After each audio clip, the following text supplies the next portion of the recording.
Привет, мои дорогие подписчики!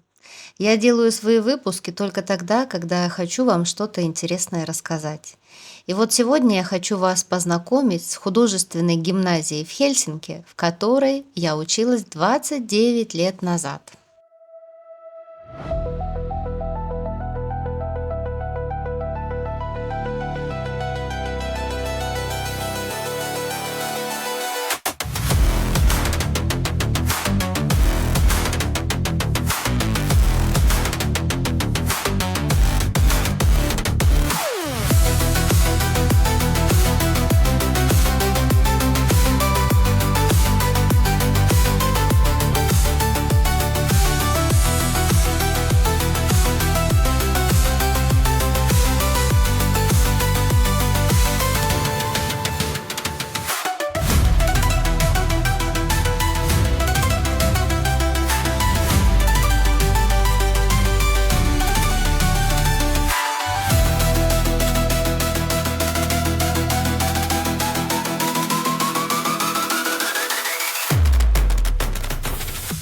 Что из себя представляет гимназия?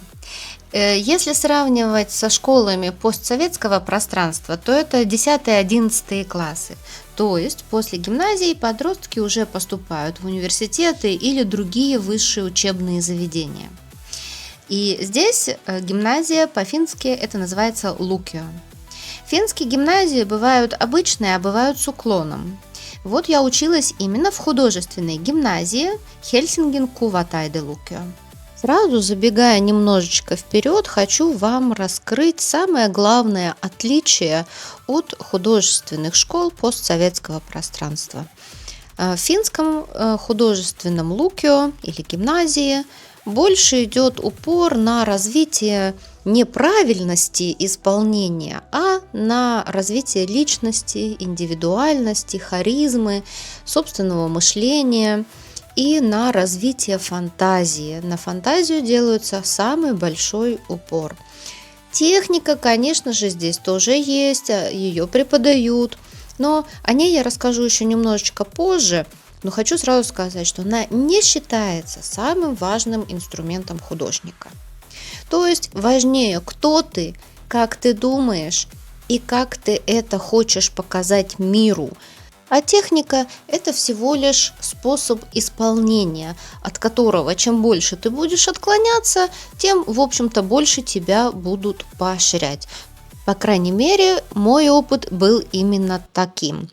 Не знаю, насколько все изменилось за 29 лет, поэтому предлагаю вместе со мной пройтись по этим прекрасным коридорам и посмотреть, чем студенты занимаются сегодня, какие у них интересы, какие у них работы и вообще, чем живет сейчас эта гимназия.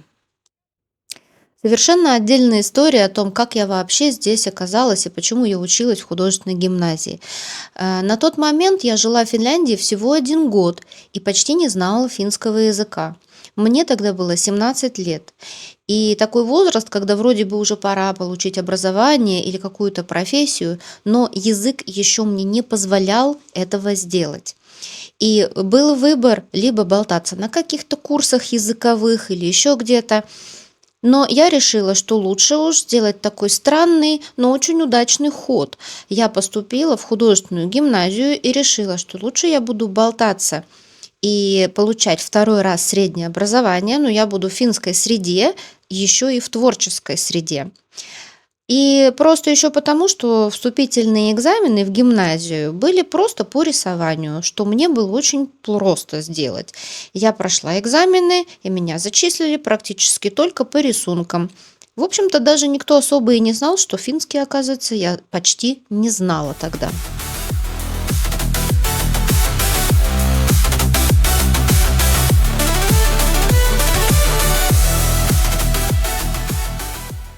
В те далекие времена списки поступивших вешали на входных дверях. И меня охватил ужас, когда я там увидела свое имя, и я поняла, что я поступила. Ну а что дальше?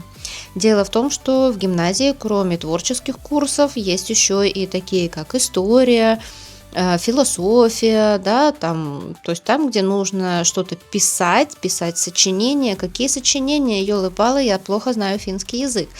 Но за 2 месяца до начала учебы у меня было время подумать, посидеть, покумекать, и я выработала стратегию, что поскольку у меня, в принципе, среднее образование уже есть, и я могу поступать в высшее, мне гимназию заканчивать не обязательно. Что мне важно? Мне важно побыть в финской обстановке, слышать вокруг себя финский язык, ну и вообще, в принципе, я же поступила, почему хочется побыть среди творческих людей. Заодно, так сказать, да, более приятная обстановка, чем какие-то языковые курсы. Но так как в гимназии можно составлять самостоятельно свое расписание, то есть дается список, когда идут какие предметы, ты составляешь свое расписание и учишься. Все очень самостоятельно. И, допустим, если за всю учебу, там, ну, не знаю, там за все 3 года в гимназии нужно пройти 7 курсов, например, математики, да, точно не помню сейчас. Там такая система, что не обязательно проходить их прям один за другим, как бы желательно, но они не всегда связаны между собой, поэтому можно иногда пройти в начале третий, а потом только первый. Ну, к слову так. И точно так же в творческих курсах.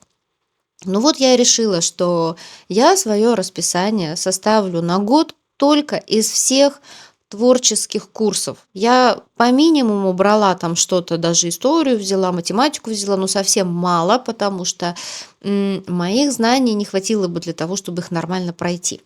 И я решила, что я целый год буду заниматься творчеством в финской обстановке. Учеба бесплатная, язык вокруг есть, еще и творить можно. Ну, вообще просто прекрасные условия для меня на тот момент, понимаете?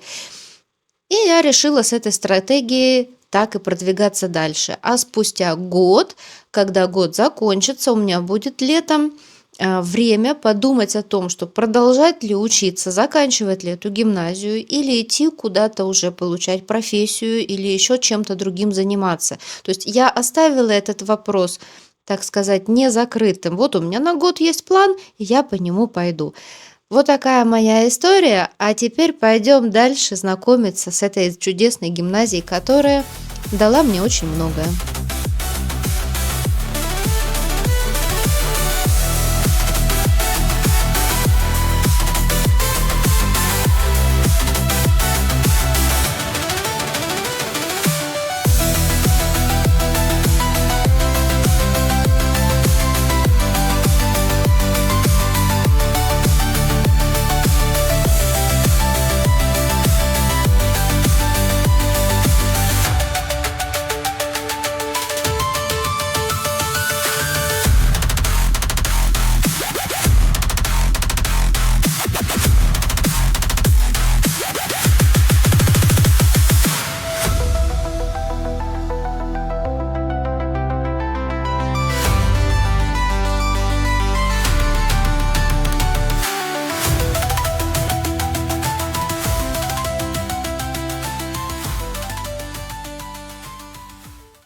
Для того, чтобы записать для вас этот ролик, мне пришлось подождать Дня открытых дверей, которые здесь бывают всего лишь раз в год, когда можно спокойно походить по всем коридорам. И не только, можно заходить в любые классы и смотреть, чем занимаются студенты. День этот в первую очередь предназначен для тех, кто хочет поступить в эту гимназию. Они могут прийти и познакомиться с этой гимназией заранее. Вот такие вот залы были организованы, и здесь рассказывали самую главную информацию о поступлении, о том, что эта школа им даст, самые основные принципы обучения в этой школы. И вообще просто такой, так сказать, информативный урок о том, как подавать туда заявление и так далее. Но поскольку информация о поступлении для меня уже не актуальна, я решила пойти на урок рисования и графики. Давайте вместе с вами посмотрим, чем сейчас заняты студенты на этом уроке и какое задание они выполняют. Задание 4А. Преврати чувственный опыт в текст. Опиши в стиле, как описывают вино, что-то самое лучшее в мире. Например, рождественский торт, теплые объятия, или букет роз, дождь, или масляную краску, или посадку дерева, кошачье мурлыканье, освежающий душ, или белый снег и тому подобное. Учитывая в описании разные органы чувств, вкус, запах, осязание, слух, зрение.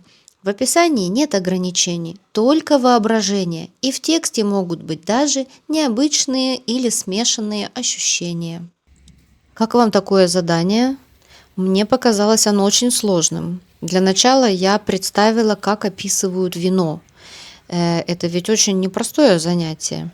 Например, вино могут описывать как аромат у него глубокий, с нотами ванили и спелой вишни, вкус бархатный, обволакивающий. Например, послевкусие долгое и тянущееся. Ну и вот таким образом нужно было что-то описать. Ну, как видите, тут каждый занимается, в общем-то, в своем стиле, в своем направлении. Может быть, не все выполняют именно это задание. Может быть, задание уже выполнено и выполняется что-то еще другое. Не могу точно сказать, но понаблюдать было очень интересно со стороны, кто чем занят. Старалась никому сильно не мешать и не быть слишком назойливой. Поэтому я немножечко позаглядывала, но более точно показать вам не могу. Grafiikan tilat, varsinaiset vedostustilat. Jos saa kurkata, se on yksi opiskelija nyt tällä hetkellä, mutta niistä on Okei. vähän enemmän. Kiitos.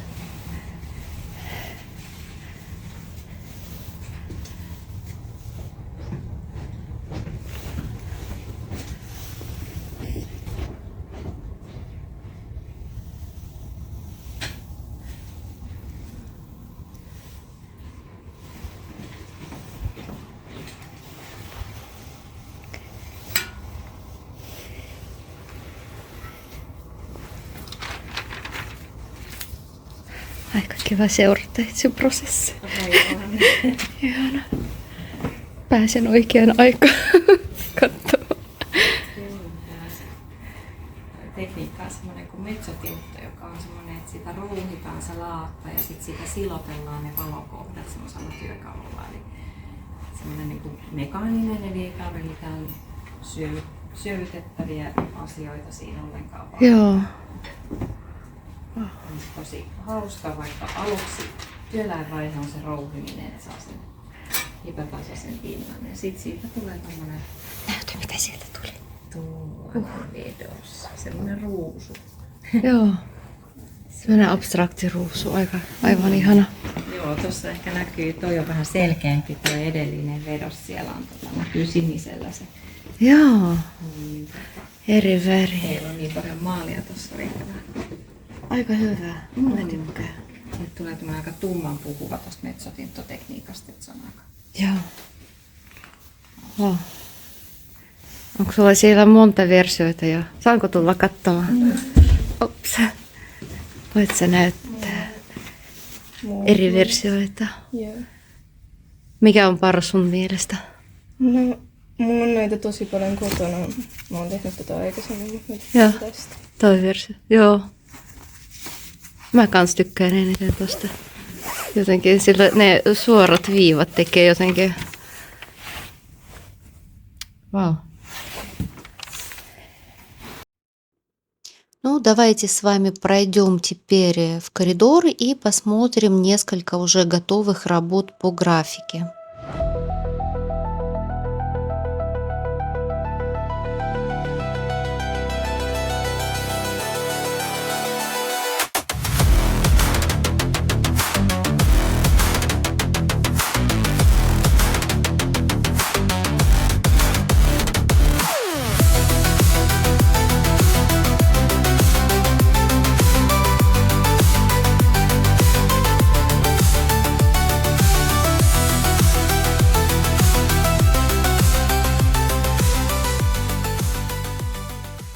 В общем, там в стенах этой гимназии можно зависнуть реально надолго. А вот эти работы, я так поняла, это сборная солянка, когда много студентов участвуют в создании такого полотна, что-то такое очень фантазийное. Yhteismaalauksia, то есть, ну, это вместе нарисованное, как бы, да. Вот такие интересные тут стены. По-моему, интереснее даже, чем в любом музее. Это пошло уже искусство на текстиле. Кстати, мне очень даже нравятся вот эти вот каблучки прикольные, да. Вот разные узоры, орнаменты на текстиле. Это все сделано ручками. Прикольно, мне очень нравится. То есть есть все возможности для работ, для создания вот таких вот интересных работ. Ну, поскольку я оказалась рядом с кабинетом искусства на текстиле, я решила показать его содержимое. Студентов здесь не было, ну, может быть, даже это и хорошо. Никому не мешаю, могу спокойно поснимать. Здесь лежали какие-то работы, видимо, они высыхали, да, недоделанные, может быть, я точно не знаю, но было очень даже любопытно поразглядывать, что на них там изображено, какие-то, может быть, там даже заложены смыслы. В общем, любопытству не было предела, тем более мне тут вообще никто не мешал передвигаться. Я, так скажем, зависла в свободном изучении этого творчества. По работам видно, что это пробы. Дети пробуют, да, эту технику, изучают, как она себя ведет, и при этом пытаются даже какие-то смысловые, да, вещи сюда привнести. То есть не просто какие-то картинки, а что-то тут какие-то есть даже смысловые нагрузки. Вот, очень интересно было понаблюдать за тем, как вообще кабинет оборудован. Смотрите, здесь такие большие удобные столы, есть место, где передвигаться, где раскладывать вот такие огромные работы. Посмотрите, работы не маленькие. Вот вообще громадная работа просто, да. Здесь есть где разгуляться, есть где выложить всю свою фантазию. Вот прям вот классно, да, и попробовать, и пооторваться в фантазии, ну, просто прекрасно. Не какая-то малюсенькая работа, а прям такая хорошая, большая. Вот тут какие-то интересные образцы еще висели, всякие вот такие мохнаточки, то есть это тоже, видимо, образцы того, что они там пробовали, делали. Вот тут что-то было подписано. Силанпя — это фамилия. Не знаю, может быть, это чья-то фамилия была подписана, чья это работа. Вот такая вот она огромная, прям с меня ростом. Вот, и смотрите, на полках лежат разные инструменты, да, все, что необходимо для такого вида искусства. Здесь, я так понимаю, лежат заготовочки красок, то есть уже намешанный какой-то цвет, по всей видимости. Вот каждый подписывает свою баночку, и вот так вот они хранятся до следующего урока. Очень интересно было понаблюдать. Вон сколько розового намешали. Вот такой вот кабинет. Все очень удобно. Куча еще халатов, чтобы не испачкаться, да. Мне понравился этот кабинет и его содержимое. В общем-то, интересно.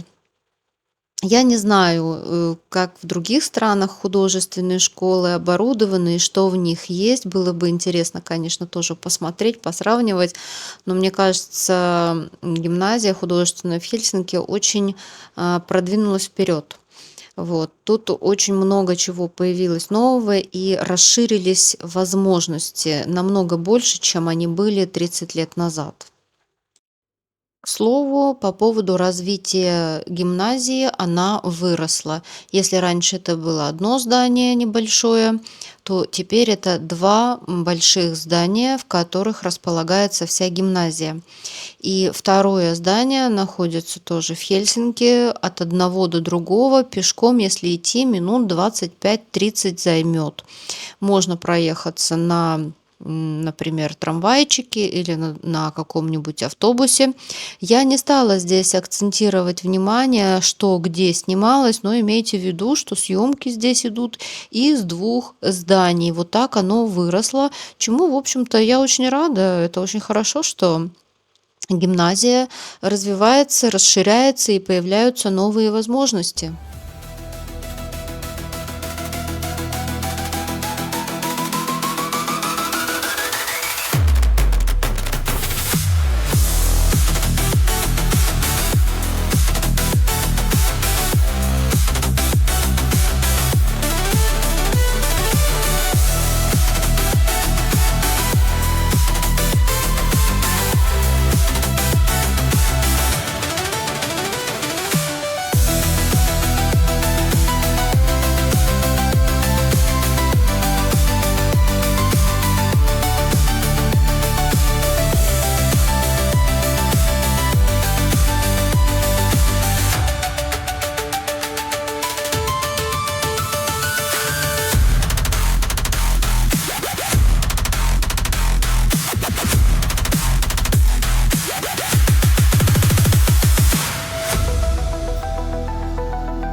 Tuli se sen takia vaan.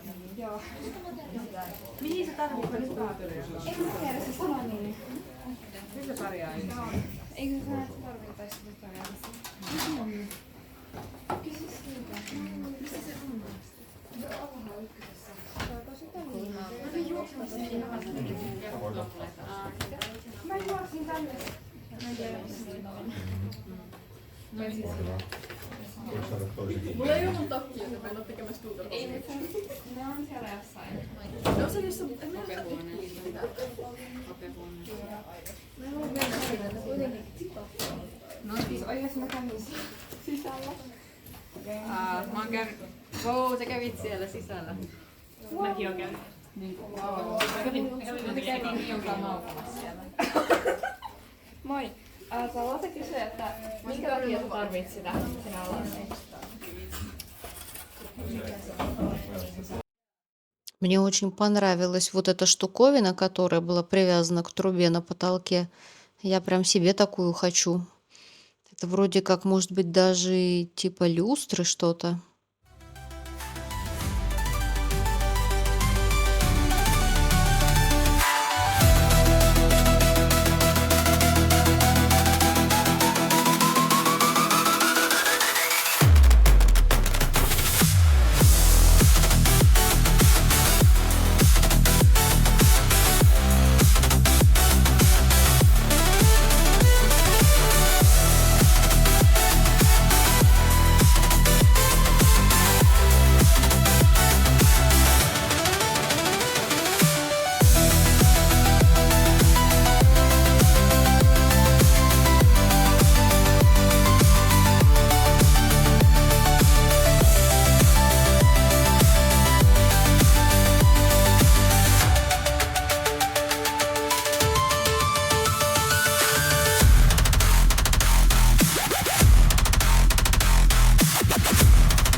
Вот в этом классе у меня когда-то был курс по истории. Здесь были желтые квадратные столы, и я на уроке истории ни черта не понимала, о чем рассказывает преподаватель. Ну, наверное, 20% всего я понимала из того, что он говорил.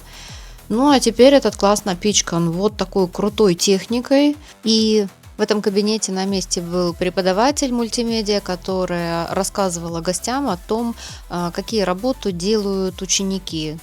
Это может быть и какие-то заставки, какие-то мультики, это даже компьютерные игры или игры для телефонов, графика, обработка фотографий, в общем, все что угодно.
siellä on minä. Pitäisikö jättää?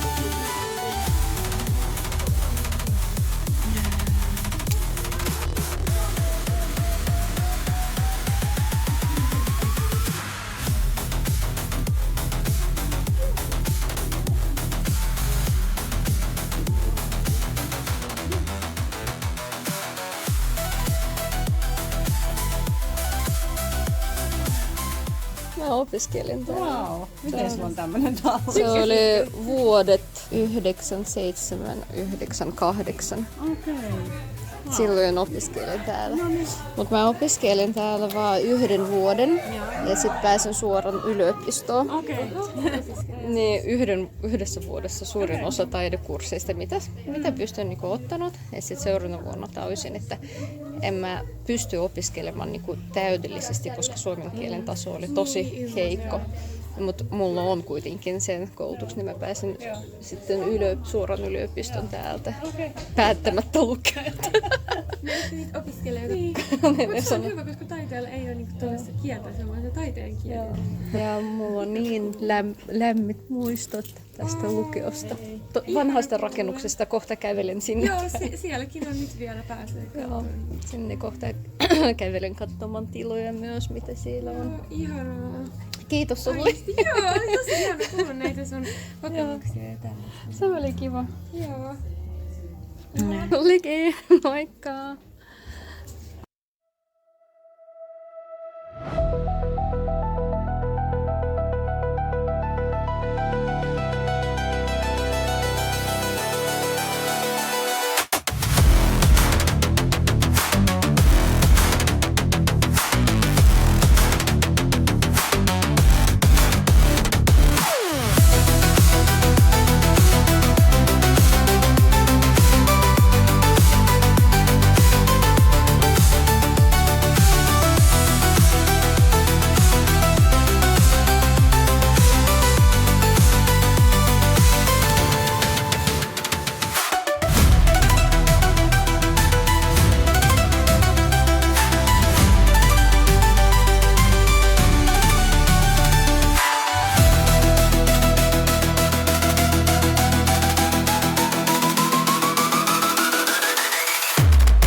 Tämä on semmoisessa filosofiassa.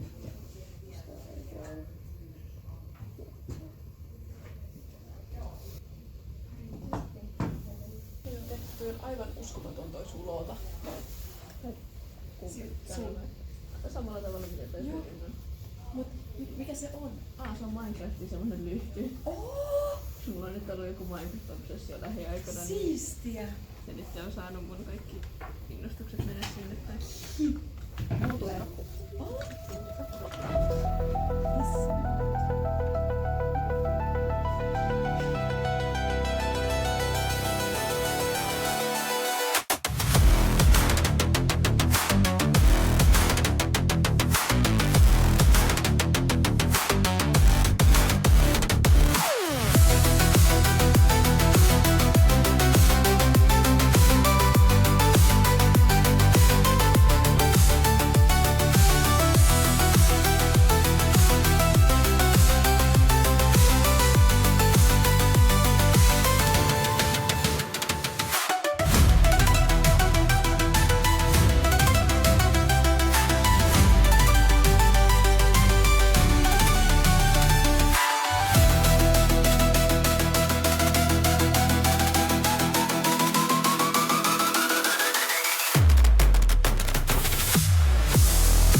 Коротко покажу, что в школе, кроме искусства и творчества, есть еще и обычные предметы. Вот, например, на уроке шведского они слушали какую-то песню, но из-за авторских прав я не могу вам ее дать послушать. Я пошла дальше поискать какой-нибудь другой кабинет и нашла. Вот, например, какая-то математика, по всей видимости, и думаю, что названия этих курсов в переводе не нуждаются.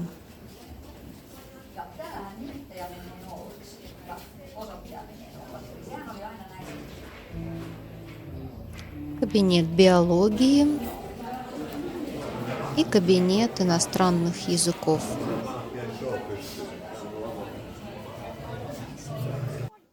В день открытых дверей студенты также имеют возможность продавать свои небольшие работы. И что интересно, я обратила внимание, что в основном это были какие-то наклеечки, картинки в стиле аниме, брелочки и другие небольшие какие-то работы, типа принтов, распечаток, да, с работ. Вот. И, к сожалению, не могу вам показать во всей красе самих студентов. Я не спрашивала разрешения на съемки, но хочу сказать, что я была приятно даже удивлена тем, что каждый продавец был как творческая личность. Одежда, косметика, вообще вот внешний вид соответствовал тем картинкам, которые продавались. Это так здорово, это так характеризует человека, то есть сразу понимаешь, о чем тут речь, сразу понимаешь, какой здесь настрой у художника, о чем он. И вот каждый продавец, он как личность, как индивидуальность. Это так здорово видеть в молодых людях уже какие-то свои вкусы, свои направления, свои интересы. В общем, вот этот вот мини-маркет меня очень даже впечатлил.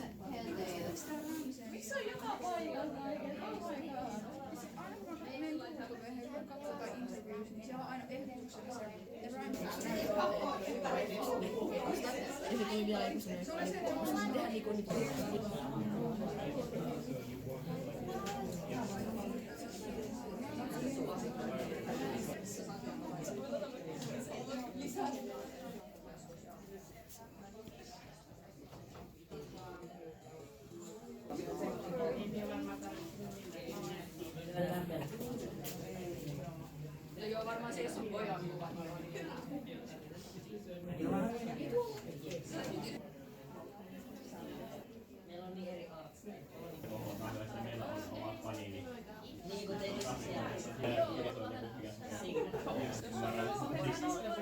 Tosi hyvä. Siis mietin, että ne varsinkin itse kun on isot tommosen ne maalaisten varsinkin tämmöisen abstraktimman taiteen fanerin niin Seuraava viikolla mua kiinnostaa. Mä voin score at the same time. Mun serkku on täällä siellä. Ja sä sanoit. Mä en tiedä missä.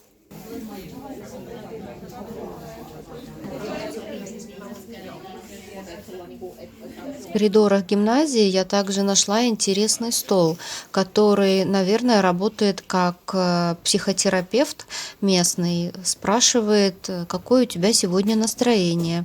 И лежат разные картинки с разными настроениями, которые бывают. Вот, видимо, для того, чтобы проанализировать сегодняшнее свое состояние, подобрать правильную картинку к сегодняшнему настроению, ощущению. И слева лежит вопрос о том, в чем я сегодня нуждаюсь, и разные карточки с разными вариантами ответов: оптимизм, доверие, дружба, энтузиазм, уместность, практичность и так далее. В художественной гимназии важно не только рисовать. Здесь развивают многосторонне. Есть и музыка, и другие виды творчества, как вы видели. Самое главное — это научиться смело выражать свои мысли и чувства, выносить их наружу. Без этой смелости просто невозможно по-настоящему работать ни с живописью, ни со скульптурой. Поэтому нужна смелость и навык быть увиденным, быть услышанным, выходить к людям, показывать то, что ты умеешь. А самое сложное, на мой взгляд, это делиться чувствами и переживаниями. И именно о чувствах и переживаниях говорят здесь очень многие работы. Давайте их посмотрим.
И все-таки самое смелое проявление творческого потенциала студентов испытал на себе именно туалет художественной гимназии. Нигде творческая свобода студентов не ощущается так явно, как ощущается в туалете.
Кстати, личные шкафчики студентов в коридорах тоже интересно разглядывать.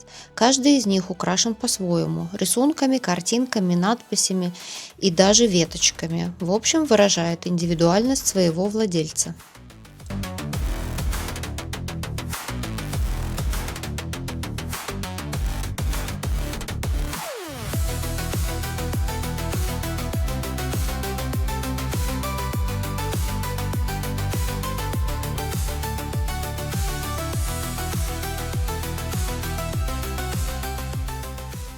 В прошлом году этой гимназии исполнилось 100 лет.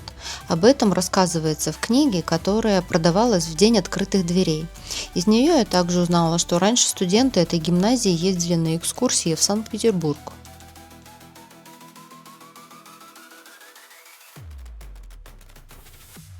А теперь я предлагаю вам подробнее познакомиться с выпускными работами студентов.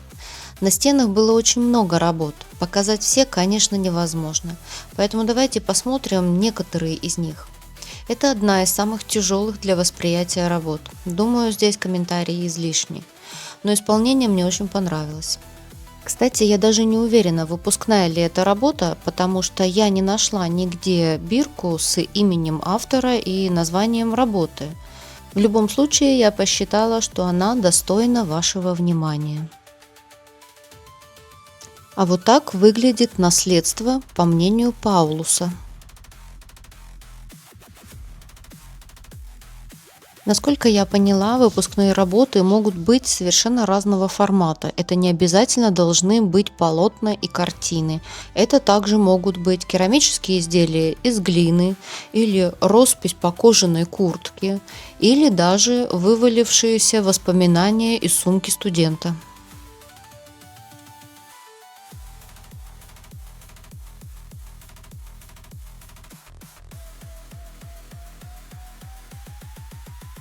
Это, конечно, ваше право соглашаться с названием картины или нет, но картина подписана как «Культура целомудрия».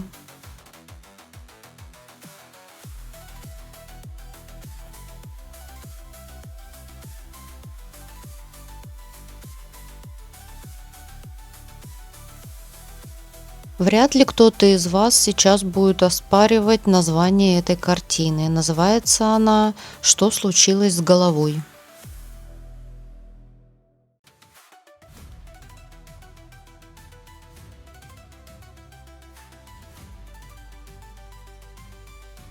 Рядом со многими выпускными работами лежал так называемый дневник создания. В нем можно было почитать, как работа создавалась от начала до конца, от идеи до готовой работы. К некоторым дневникам было не так уж и легко подойти, потому что гости с интересом их читали, и иногда приходилось ждать подолгу, пока дневник освободится.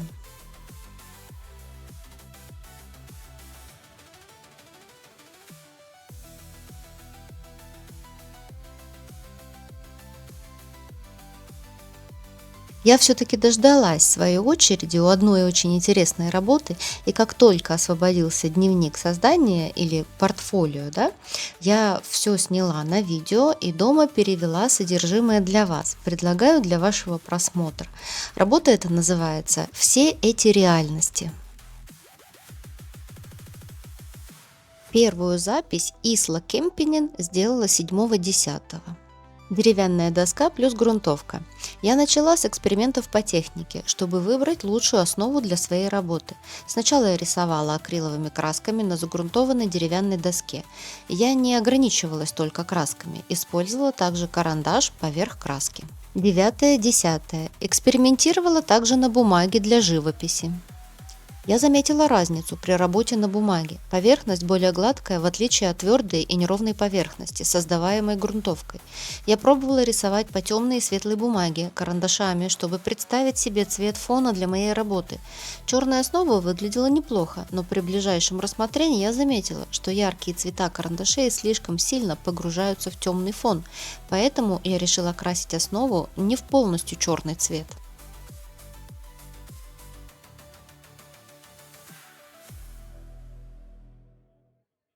Основу для работы я нашла у мамы на чердаке. Это гипсокартон, но при этом поверхность мягкая и гладкая. Цвет тоже показался мне интересным, не совсем ярко-белый, а скорее теплый.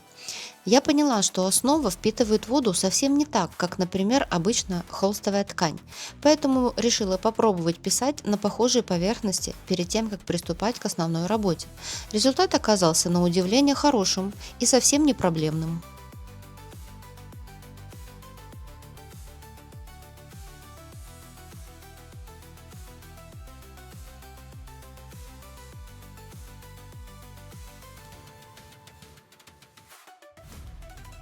Отмерила середину и с помощью булавки и нитки наметила 2 больших круга.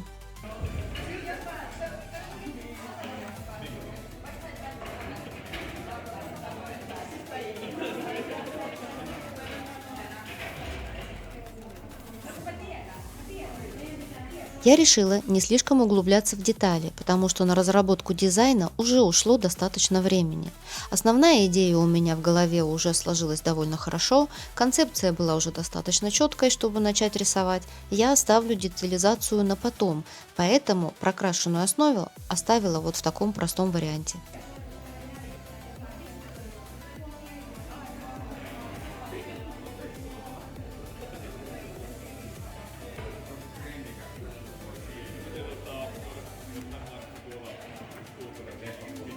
У меня теперь есть представление о темпе выполнения моей работы. Хотя я никогда не рисовала и не писала на такой большой поверхности, прогресс был на удивление хорошим. Я знала, что у меня осталось всего 4 урока, поэтому спланировала, что за каждый подход нужно было сделать 1/4 от детализации работы. Я начала рисовать остроконечное человеческое лицо сухой пастелью по ранее закрашенной белой краской поверхности. Работа пастелью была одна из моих любимых техник с первой попытки. Мягкий след оказался лучше, чем я предполагала изначально. После этого я проработала радужную оболочку цветными карандашами.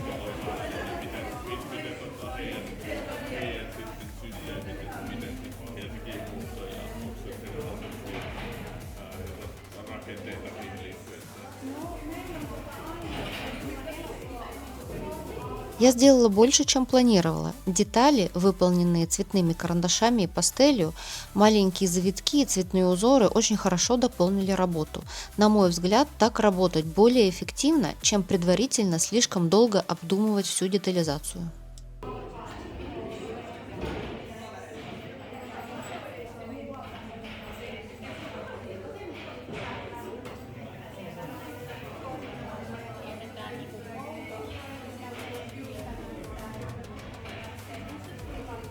Мне удалось немного смягчить внешний вид своей работы. После размышлений в выходные я решила сделать дугообразное обрамление, похожее на веки, черным цветом и индиго.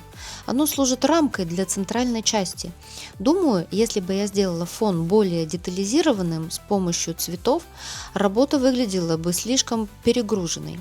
После того, как я проработала края, я заметила, что работа стала выглядеть намного лучше, ведь окружение не забирает теперь на себя внимание.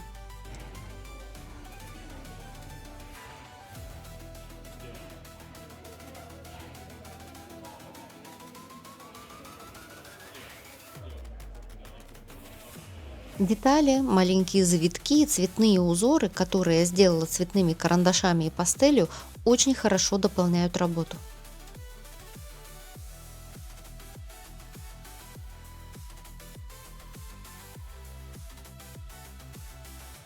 Пришло время доработать радужную оболочку глаза, центральную часть всей работы. Сначала я попробовала набросать небольшой силуэт человека. Он должен был быть как отражение для зрителя. Однако мне это показалось неправильным, и я решила просто углубиться в детали.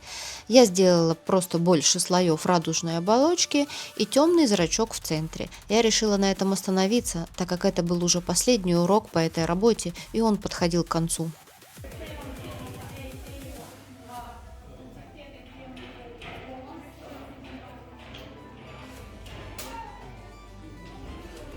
Я завершила работу, перетащила работу с 6-го этажа на 1-й, чтобы побрызгать лаком в несколько слоев.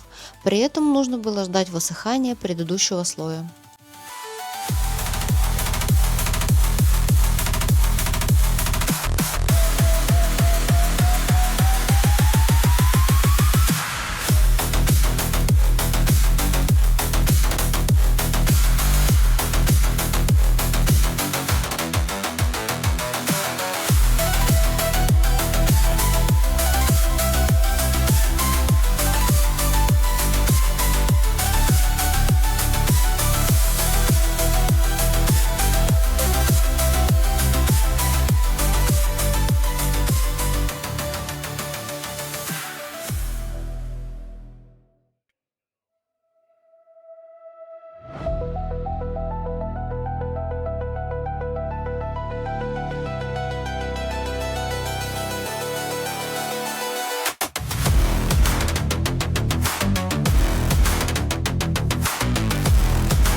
К этой работе я тоже не нашла описания, но решила все же, что она достойна вашего внимания. Интересно ее разглядывать. Ну, а вот эту картину, пожалуй, я остановлюсь на ней подольше. Get Help называется. Она почему-то не участвует в оценке дипломной работы, но мне, как показалось, это вообще самая лучшая работа за весь сегодняшний день. К этой картине мне нужно кое-что пояснить. Те маленькие бумажечки с текстом, которые наклеены поверх изображения, это аптечные этикетки. Такие наклейки приклеивают к упаковкам с лекарствами и указывают на них способ применения и дозировку.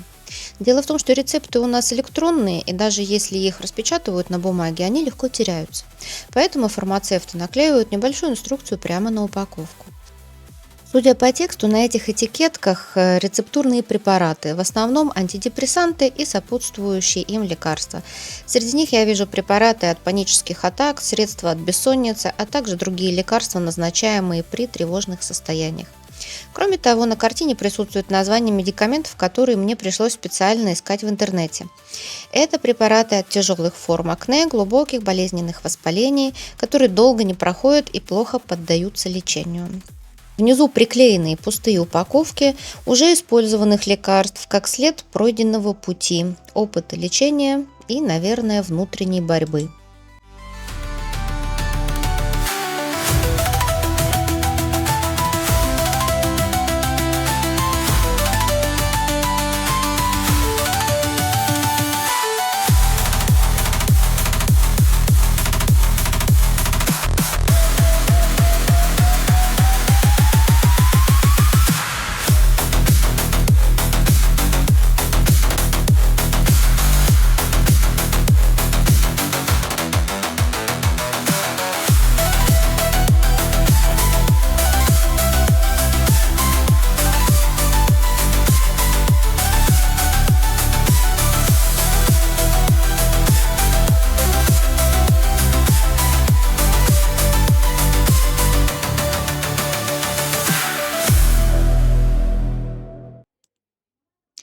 Я благодарю всех за просмотр. Давайте скажем спасибо гимназии за то, что они проводят День открытых дверей и дают возможность заглянуть внутрь школьной жизни. Это большая смелость быть настолько открытыми и искренними. Буду рада вашим мыслям и впечатлениям. Давайте относиться к друг другу бережно и с пониманием. А мне пора немного охладиться и выйти на улицу.